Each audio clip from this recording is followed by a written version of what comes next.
या लोकांनी चुंबून घेईल हजारदा ही माती, अनंत मरणे झेलून घ्यावी इथल्या जगण्यासाठी.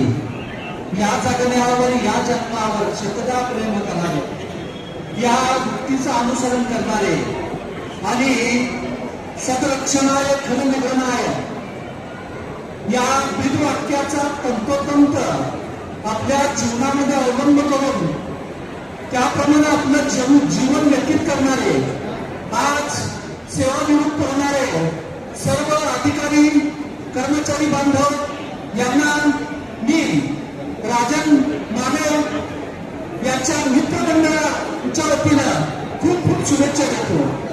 तसं पाहायला गेलं तर आजचा हा महिना जो आहे तो अधिक महिना आहे.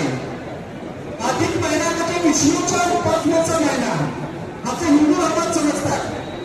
अधिकचे अधिक फलन म्हणजे विष्णूचा अवतार कोण आहे तर विष्णूचं कार्य आहे रक्षण करण्याचं.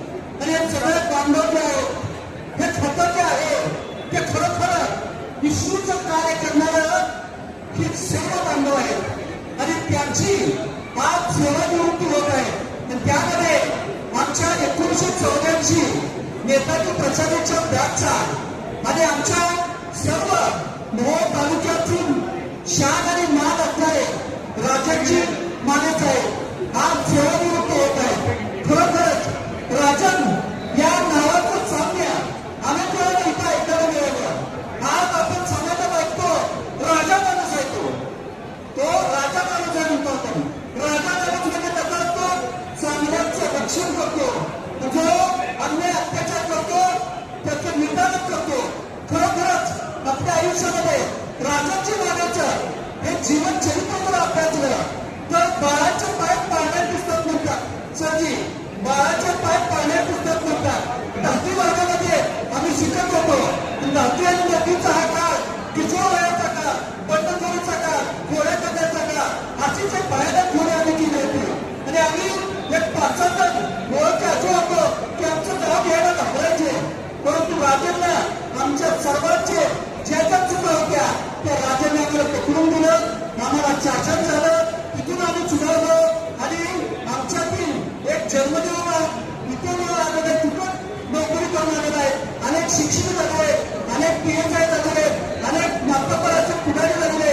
खरोखर आमच्या बॅचचा अभिमान राजन माने साहेब आहेत आणि त्यांना राष्ट्रपती पुरस्कार मिळाला. ही तर खूप गौरवाची बाब आहे. अनेक ठिकाणी माणूस नोकरी करतो पण शेवटचे होतो तो आपल्या जिल्ह्यातून त्याचा शेवट व्हावा एक सत्कृत्याचं फलित असतो का.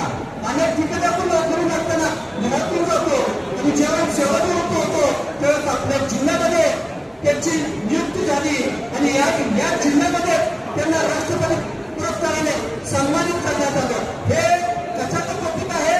त्यांचं पारंपरिक घराणं आहे का वारकरी संप्रदाय पारंपरिक घराणं याचसाठी केले होते पूर्ण तेव्हा ते आपल्या रत्न. बरोबर राजन मानेचं जीवन चरित्र पाहिलं तर प्रत्येक बालपणापासून जे मित्र आहे त्यांच्याशी जोडले गेलेलं नातं आहे त्यांचं. प्रत्येक माणसाला आपला आविर्भाव आपलं पद विसरून आपला असणारा खरोखर राजर्षी स्वभाव असणारे राजनजी माने आज सेवानिवृत्त होत आहे.